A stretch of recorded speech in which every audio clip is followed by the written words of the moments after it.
එදා ඊතා කුඩා ප්‍රමාණයක් තමයි අපිට සවන් දෙන්න ඇවිල්ලා තිබුණේ. අද දහස් ගණනක් මේ කිලිනොච්චි අම්මලා තාත්තලා සහෝදර සහෝදරියන් අපිට සවන් දෙන්න ඇවිල්ලා තිබෙනවා. ඒ පිළිබඳ බෙහෙන් විශ්වරිවන්ත වෙනවා. அன்று அந்த கூட்டுறவு மண்டபத்திலே மிகவும் சிறிய அளவிலே தான் மக்கள் கலந்து கொண்டார்கள். ஆனாலும் இன்று ஆயிரக்கணக்கான மக்கள் இந்த கிளிநொச்சியிலிருந்து எமது இந்த கூட்டத்திற்கு வருகை தந்த தொடர்பாக உண்மையிலே மகிழ்ச்சி அடைகின்றேன். පහුගිය සැප්තැම්බර් මාසේ 21 වෙනිදා අපේ රටේ විශාල දේශපාලන හැරවුමක් සිද්ධ වුණා. கடந்த செப்டம்பர் மாதம் 21ஆம் தேதி எமது நாட்டிலே பெரியதொரு அரசியல் மாற்றம் ஒன்று இடம்பெற்றது. පැරණි පවුල් වලින් පාලනය කරපු රට, පැරණි පරම්පරා වලින් පාලනය කරපු රට මෙරටේ පොදු ජනයාගේ දේශපාලන ව්‍යාපාරයක් අතට බලය මාරු කරන්න සමත් වුණා. பழைய ஒரு சில குடும்பங்கள் ஆட்சி செய்த இந்த நாடு, பழைய பிரபுக்கள் ஆட்சி செய்த நாடு முதற் தடவையாக ஒரு சாதாரண குடிமக்களிட கையில இந்த அதிகாரம் கிடைத்த தேர்தலாக அது அமைந்தது. විශේෂයෙන්ම පහුගිය මහමැතිවරණයේදී விசேடமாக கடந்த பாராளுமன்ற தேர்தலிலே විශාල ජයග්‍රහණයක් මෙම යාපන දිස්ත්‍රික්කයෙන් අපිට ලබා දුන්නා. விசேட ஒரு வெற்றியை இந்த யாழ் மாவட்டமும் கிளிநொச்சியும் நமக்கு பெற்றுக் கொடுத்தது. අපි දන්නවා අපි වැඩිපුර දේශපාලනය කරේ දකුණේ. எங்களுக்கு தெரியும், நாங்கள் அதிகளவான அரசியல் ஈடுபாடு இருந்தது எங்களுக்கு தென் பகுதியில். අපි වැඩිපුර කතා කරේ සිංහලෙන්.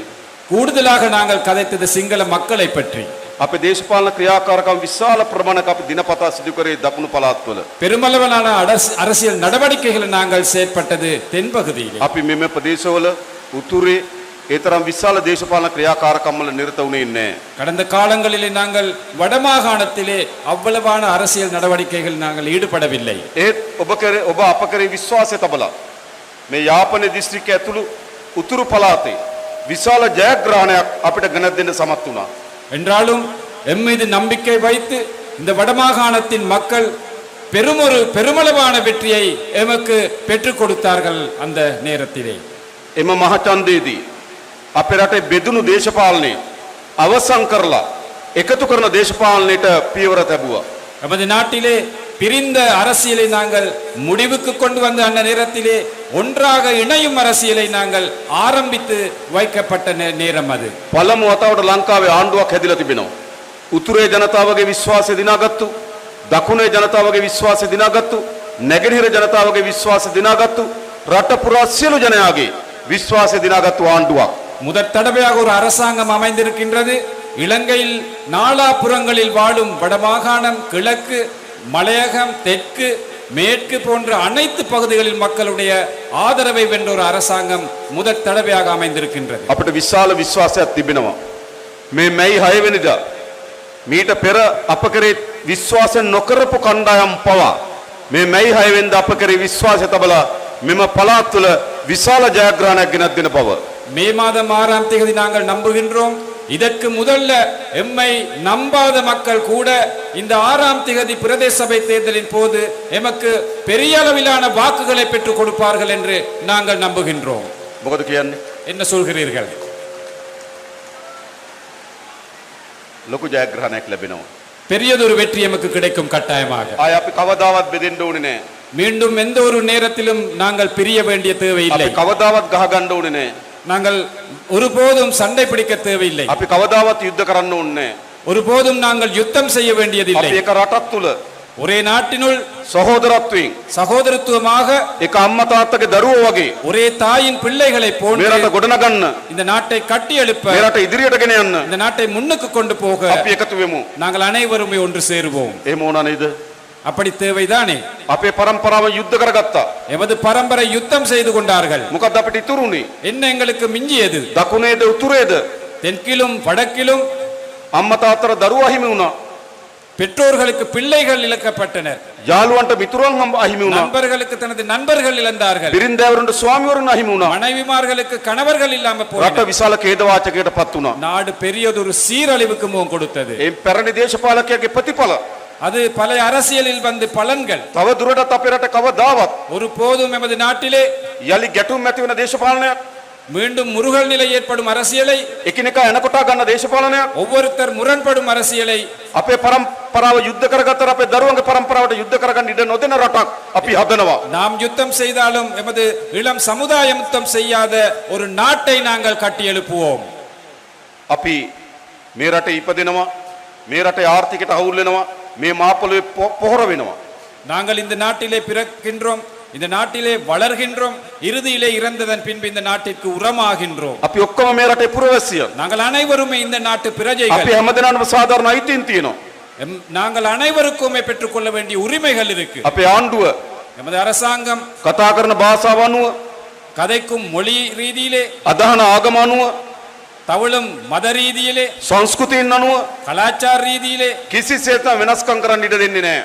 ஒரு போதும் பிரிவினைக்குட்படவோ வேற்றுமையில் காட்டவோ நாங்கள் இடமளிக்க හැම மாட்டோம். දෙනාගේම அனைவருடைய සාධාරණ අයිතීන් நியாயமான உரிமைகளை, සමාන අයිතීන් சமனான உரிமைகள் පිළිගන්න ආණ්ඩුවක් මේක. ஏற்றுக்கொள்ளும் அரசாங்கம் இது. අපි ප්‍රශ්න ටික විසඳනවා. நாங்கள் கட்டாயமாக பிரச்சனைகளை මා தீர்ப்போம். දන්නවා මේ පළාත්වල எனக்கு தெரியும் இந்த பகுதியிலே 30 අවුරුද්දක යුද්ධයක් තිබුණා. 30 வருட யுத்தம் காணப்பட்டது. ජනතාව ලක්ෂ ගණන් අවතන් කඳුරුල ජීවත් වුණා. லட்சக்கணக்கான மக்கள் இடம்பெயர் முகாம்களில் තමගේ ගම්මි வாழ்ந்தார்கள். අහිමි වුණා. தமது கிராமங்கள் இழக்கப்பட்டனர். දරුවන් ඥාතීන් අහිමි වුණා. பிள்ளைகளுக்கு உற்றார் உறவினர்கள் இழந்தார்கள். ගොවිබිම් විනාශ වුණා.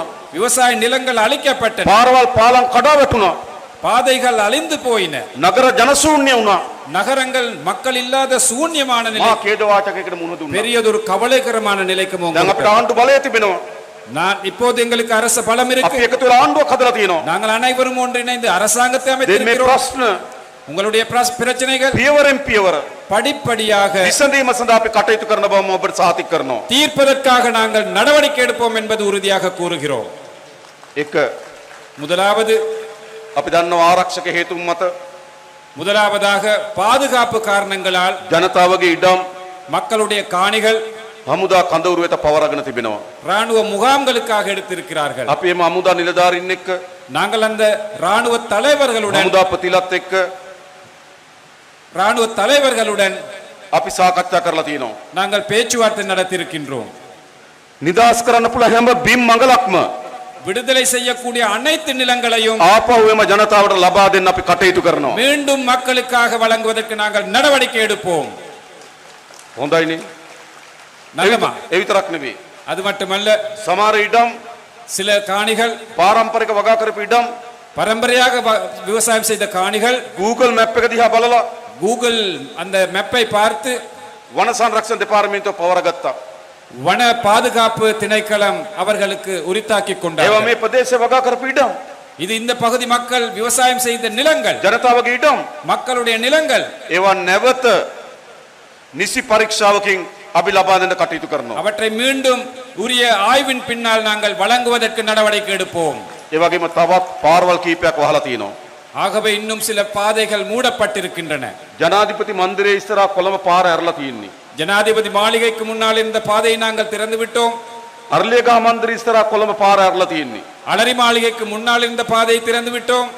මොකටද කිලිනොච්චි පාරවල් වහන් තියෙන්නේ? எதற்காக நாங்கள் கிளிநொச்சி பாதைகளை மூடி ඒ හැම இருக்கின்றோம்? පාරක්ම ජනතාවට ගමන් කරන්න පුළුවන් ආකාරයෙන් යලි අපි විවෘත කරනවා. இந்த அனைத்து பாதைகளையும் மக்களுக்கு பயன்படுத்தக்கூடிய வகையிலே நாங்கள் திறந்து விடுவோம். දැනටමත් අපි යාපනයේ උතුරේ පාරවල් විශාල ප්‍රමාණයක් යලි විවෘත කරලා තිබෙනවා. ஏற்கனவே நாங்கள் யாழ்ப்பாணத்தில் பாதைகளை திறந்து விட்டிருக்கின்றோம். අපි මේ රට සාමාන්‍ය තත්ත්වයට ගේන්න ඕන. இந்த நாட்டை சாதாரண நிலைக்கு கொண்டு வர வேண்டும். ඒ වගේම අපි හඳුනාගෙන තියෙනවා.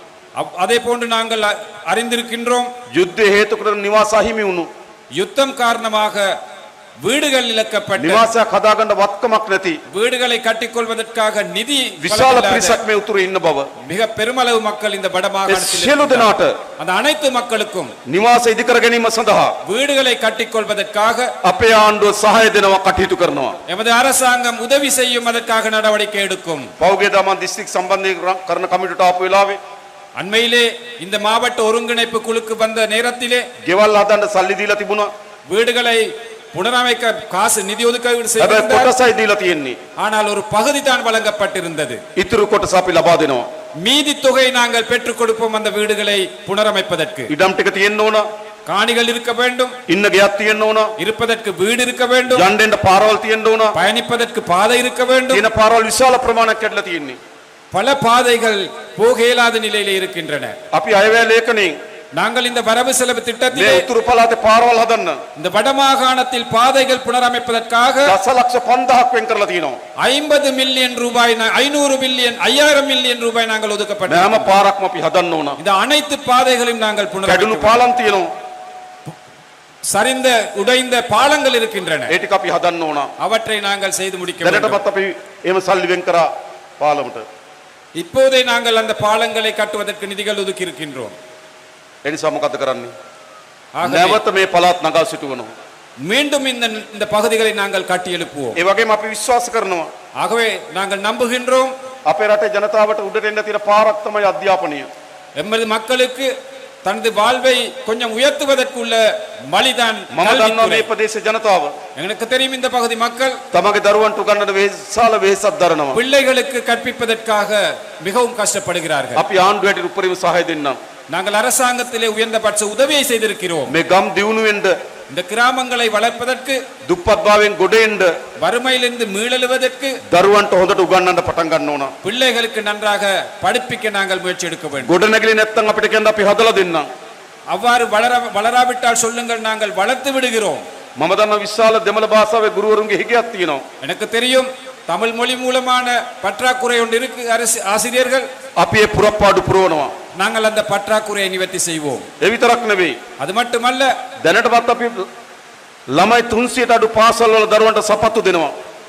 ஏற்கனவே 300க்கு குறைந்த மாணவர்கள் கற்கும் பாடசாலைகளுக்கு நாங்கள் சப்பாத்து அந்த நிதி உதவி චීන ආණ්ඩුව අපිට එකඟ වෙලා තියෙනවා ඉදිරි වසර කීපයකම පාසල් නිලැඳුම් නොමිලේ ලබා දෙන්න. சீன அரசாங்கத்தால் அவர்கள் கூறியிருக்கின்றார்கள், எதிர்வரும் வருடங்களிலே அவர்கள் இலவசமாக சீருடைகள் வழங்குவார்கள். ඒ වගේම අපි அதே போன்று நாங்கள் මේ පහුගිය ජනවාරි මාසේ கடந்த ஜனவரி மாதத்தில் ළමුන් ලක්ෂ 16කට பிள்ளைகள் 16 லட்சம் பேருக்கு රුපියල් 6000 ගානේ දුන්නා පාසල් පොත් සහ අමතර උපකරණ මිලදී ගන්න. 6000 ரூபாய் படி நாங்கள் வழங்கினோம் பாடசாலை உபகரணங்களை வழங்குவதற்காக. එහෙම දරුවට උදව් කරපු එකම ආණ්ඩුව ජාතික ජන බලවේගයේ ආණ්ඩුව. அவ்வாறு பிள்ளைகளுக்கு உதவி செய்யும் ஒரே ஒரு அரசாங்கம் தேசிய மக்கள் சக்தி அரசாங்கமாகும். අපි මහපොළ ශිෂ්‍යාධාර වැඩි කරලා තියෙනවා. நாங்கள் மகாபோல அந்த கொடுப்பனவை ශිෂ්‍යාධාර වැඩි කරලා තියෙනවා. அந்த கொடுப்பனவுகள் அதிகரிக்கப்பட்டிருக்கிறோம். හොඳට දරුවන්ට උගන්වන්න පටන් ගන්න. பிள்ளைகளுக்கு படிப்பிப்பதற்கு நாங்கள் உதவி செய்திருக்கின்றோம். මේ රට උඩට ගැනීමට අපි වැඩ කරමු. இந்த நாட்டை மேலெடுப்பதற்காக நாங்கள் நடவடிக்கை எடுக்கின்றோம். ඒ වගේම තමයි அதே போன்றுதான் මම දන්න විශාල අමාරුවෙන් ජීවත් වෙන ජනතාවක් ඉන්නවා. மிகவும் கஷ்டமான நிலையிலே வாழும் மக்கள் வாழ்கிறார்கள் இங்கு. රුපියල් 8500 අස්වැසුම 10000 දක්වා වැඩි කරා. 8500 கிடைத்த அஸ்வசும 10000 ரூபாய் வரை அதிகரித்தோம். 15000 අස්වැසුම 10500 දක්වා වැඩි කරා. 15000 கிடைத்த அஸ்வசும 17500 வரை நாங்கள் அதிகரித்தோம். ඒත් අස්වැසුම ලැබිය යුතු ஆனால் அஸ்வசும கிடைக்க வேண்டிய නොලැබෙන කණ්ඩායමක් ඉන්නවා. கிடைக்காத மக்கள் இருக்கிறார்கள். ලක්ෂ 4ක් ඉන්නවා. 4 லட்சம் பேர் இருக்கிறார்கள். අන්නේ පවුල් ලක්ෂ 4ට அந்த 4 லட்சம் குடும்பங்களுக்கு ජුනි මාසේ ඉඳන් අස්වැසුම ලබා දෙනවා. ஜூன் மாதத்தில் இருந்து அந்த அஸ்வசும கொடுப்பனவு கிடைக்கும். අපි වැඩිහිටි දීමනාව වැඩි කරා. நாங்கள் முதியோர் அங்க கொடுப்பனவு அதிகரித்தோம். වකුගඩු රෝගීන්ගේ දීමනාව වැඩි කරා. சிறுநீர் வருத்தம் உள்ள அவர்களுக்கு கொடுப்பனவு அதிகரித்தோம். වැටුප් වැඩි කරා. சம்பளத்தை உயர்த்தினோம். විශ්‍රාම වැටුප් වැඩි කරා. ஓய்வூதிய சம்பளத்தை உயர்த்தினோம். අස්වැසුම දීමනාව වැඩි කරා. அஸ்வசும் கொடுப்பனவை உயர்த்தினோம். සෞඛ්‍යයට ලංකා ඉතිහාසයේ වැඩිම මුදල වෙන් කරනවා. சுகாதாரத்திற்கு வரலாற்றிலே ஒதுக்கக்கூடிய அதிகூடிய நிதியை ஒதுக்கிறோம். ජනතාව බලා ගන්න ආණ්ඩුවක්. மக்களை பராமரிக்கும் ஒரு அரசாங்கம். ඉස්සර තිබ්බේ මොන වගේ ආණ්ඩුද? கடந்த காலங்களில் இருந்தது எப்படியான அரசாங்கம்? മന്ത്രി වෙනවා, ஒரு உறுப்பினரா வருவாரு, ඇමති වෙනවා, அமைச்சரா வருவாரு, ජනාධිපති වෙනවා. ஜனாதிபதியா வருவாரு. ඒගොල්ලෝ ඔක්කොම බෙදා ගන්නවා. அவர்களே எல்லாமே ஒதுக்கி கொண்டார்கள். අපේ ආණ්ඩුව එහෙම නෙවෙයි. எமது அரசாங்கம் அப்படி அல்ல. ජනාධිපති ලැබෙන බොහෝ දේවල් අත්හරිනවා. ஜனாதிபதிக்கு கிடைக்கும் பெரும்பாலான அந்த சலுகைகளை ஒதுக்குகிறோம். ඇමතිවරුන්ට ලැබෙන බොහෝ දේවල් අත්හරිනවා. அமைச்சர்களுக்கு கிடைக்கும் சலுகைகளை நாங்கள் ஒதுக்குகிறோம். മന്ത്രിවරුන්ට ලැබෙන බොහෝ දේවල් අත්හරිනවා. பாராளுமன்ற உறுப்பினர்களுக்கு கிடைக்கும் நிதியை சலுகையை நாங்கள் ஒதுக்குகிறோம். ඒ ධනෙ එකතු කරලා அந்த நிதியை சேர்த்து ජනතාවට ලබා දෙනවා. பொதுமக்களுக்கு அதை நாங்கள் வழங்குகிறோம். අන්න ආණ්ඩුව.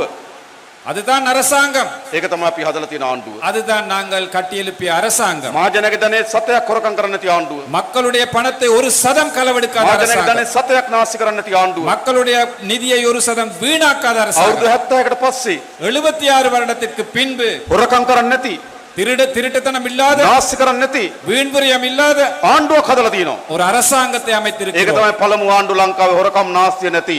இதுதான் இலங்கையில் முதலாவது அரசாங்கம் ஊழல் மோசடி இல்லாத அரசாங்கமாக இருக்கிறது. දැන් මොකද්ද අපි කරන්න ඕන? நாங்கள் இப்ப என்ன செய்ய வேண்டும்? මේ කරච්චි ප්‍රාදේශ සභාව, இந்த பிரதேச சபை தேர்தலிலே මේ පුනගර ප්‍රාදේශ සභාව, இந்த கரச்சி பிரதேச சபை, பூநகரி பிரதேச சபை, පච්චිතලේ පල්ලි ප්‍රාදේශ සභාව பச்சிலைப்பள்ளி பிரதேச சபை කාටද දෙන්නේ අපි? யாருக்கு வழங்குவோம்? පරණ අයටද? பழைய உறுப்பினர்களுக்கா? யாருக்கு அதிகாரத்தை வழங்குவோம்? නෑ. தேசிய மக்கள் சக்தி. අලුත් අයට දෙන්න. புதிய தலைமைத்துவத்துக்கு வழங்க வேண்டும். මහා ආණ්ඩුව හොරකම් කරන්නේ නෑ. මහා ආණ්ඩුව හොරකම් කරන්නේ නෑ. மத்திய அரசாங்கம் களவெடுப்பதில்லை. ප්‍රාදේශ සභාව හොරකම් කරන්නේ නැතුව ඉන්න ඕන. பிரதேச சபையும் ஊழல் மோசடி இல்லாமல் இருக்க මහා ආණ්ඩුව வேண்டும். නාස්ති කරන්නේ නෑ. மத்திய அரசாங்கம் வீண்விரயம் செய்வதில்லை. ප්‍රාදේශ සභාව නාස්ති කරන්නේ නැතුව ඉන්න ඕන. பிரதேச சபையும் வீண்விரயம் செய்யாமல் இருக்க வேண்டும். මහා ආණ්ඩුව වැඩ කරනවා. மத்திய அரசாங்கம் வேலை செய்கின்றது. ප්‍රාදේශ සභාව වැඩ කරන්න ලෑස්ති වෙන්න ඕන. பிரதேச சபையும் மக்களுக்காக வேலை செய்ய வேண்டும். එහෙනම් බාර දෙන්න ඕන කාටද? அப்படி என்றால் யாரிடம் ஒப்படைக்க வேண்டும்? ජාතික ජනබලවේගයට. தேசிய மக்கள் சக்தியிடம் අපි ஒப்படைக்க ඔක්කොම வேண்டும். එකතු වෙලා நாங்கள் அனைவரும் මේ ஒன்றிணைந்து ප්‍රදේශ ප්‍රාදේශ සභා නගර සභා இந்த பிரதேச சபைகளை සියල්ල அனைத்தும் ජාතික ජනබලවේගයට ලබා දෙන්න. தேசிய மக்கள் சக்திக்கு நாங்கள் வழங்குவோம். එනිසා අපි ආරාධනා කරනවා. ஆகவே நாங்கள் அழைக்கின்றோம். අපි ඔක්කොම එකතු වෙලා நாங்கள் அனைவரும் ஒன்றிணைந்து අලුත් ප්‍රාදේශ සභාවක් හදමු. ஒரு புதிய பிரதேச சபை அமைப்போம். මහා ආණ්ඩුව වගේම மத்திய அரசாங்கத்தை போன்றே ගමේ ආණ්ඩුවත් වැඩ කරන கிராமிய அந்த பிரதேச சபைகளும் வேலை අපි செய்ய ඔක්කොම வேண்டும். එකතු වෙලා நாங்கள் அனைவரும் ஒன்றிணைந்து මේ රට ගොඩනගමු. இந்த நாட்டை கட்டி எழுப்புவோம். අපිට විශාල බලාපොරොත්තුවක් තියෙනවා. எங்களுக்கு பெரிய எதிர்பார்ப்பு මේ கொண்டிருக்கு. රටේ දුප්පත්භාවය තුරන් කරන්න, இந்த நாட்டின் வறுமை ஒழித்து கட்ட, දරුවන්ට හොඳට උගන්වන්න, பிள்ளைகளுக்கு நன்றாக படிப்பிக்க නිරෝගී வேண்டும். සම්පන්න ජීවිතයක් දෙන්න, சுகாதாரமான வாழ்க்கை கொடுக்க வேண்டும். හිසට හොඳ නිවහනක් දෙන්න, நல்ல ஒரு வீட்டை வழங்க வேண்டும். සහෝදරත්වයෙන් ජීවත් වෙන රටක් හදන්න. சகோதரத்துவமாக வாழும் ஒரு நாட்டை கட்டி எழுப்ப අන්න ඒ வேண்டும். වෙනුවෙන් අපි හැමදෙනාම அதற்காக நாங்கள் அனைவருமே එකතු වෙමු. ஒன்று சேர்ந்து පෙරටම කියලා ආරාධනා කරමින් முன்வருவோம் என்று அழைப்பு விடுத்து මේ විශාල වර්ෂාව මැද්දේ இந்த மழையின் மத்தியிலும் ඔබ සහභාගී වීම පිළිබඳව நீங்கள் கலந்து கொண்டு නැවත தொடர்பாக වතාවක් ස්තුතිවන්ත වෙමින් மீண்டும் ஒரு முறை நன்றி செலுத்தி මම නතර වෙනවා. நிறுத்திக் கொள்கின்றேன். බොහොම ස්තුතියි හැමදෙනාටම. உங்கள் அனைவருக்கும் ජය நன்றி, වේවා කියලා ප්‍රාර්ථනා කරනවා. வெற்றி என்று பிரார்த்திக் கொண்டு உரையை முடித்துக் கொள்கின்றேன். நன்றி, வணக்கம். ஆம், நமது கௌரவ தோழர் ஜனாதிபதி அவர்களுக்கு நன்றிகளை கூறிக்கொள்ள வேண்டும். நிச்சயமாக இந்த கொட்டும் மழையிலும் நீங்கள் காத்திருக்கின்றீர்கள், குழந்தைகளோடு காத்திருக்கின்றீர்கள் இந்த எமது அன்பான தோழர் அவரின் உரையினை கேட்பதற்காக. அந்த வகையில் உங்கள் அனைவருக்கும் நன்றி கூற கடமைப்பட்டுள்ளோம் தேசிய மக்கள் சக்தி சார்பாக. நிச்சயமாக ஒன்றை உறுதியாக குறிப்பிட்டிருந்தார். தேசிய மக்கள் சக்தியினால் உருவாக்கப்படுகின்ற பிரதேச சபை உள்ளூராட்சி மன்றத்தினால் கொள்ளைகள் மாத்திரமின்றி, ஊழல்கள் செய்யாவது இருப்பது மாத்திரமின்றி, வீண்விரயமும் நிச்சயமாக இருக்காது என்று உறுதிமொழியினை குறிப்பிட்டிருந்தார். ஆம், ஆகவே நீங்கள் தேசிய மக்கள் சக்தி சார்பாக போட்டியிடுகின்ற வேட்பாளர்களுக்கு வாக்களித்து உங்களது வெற்றியினை உறுதி செய்ய வேண்டும். இது தேசிய மக்கள்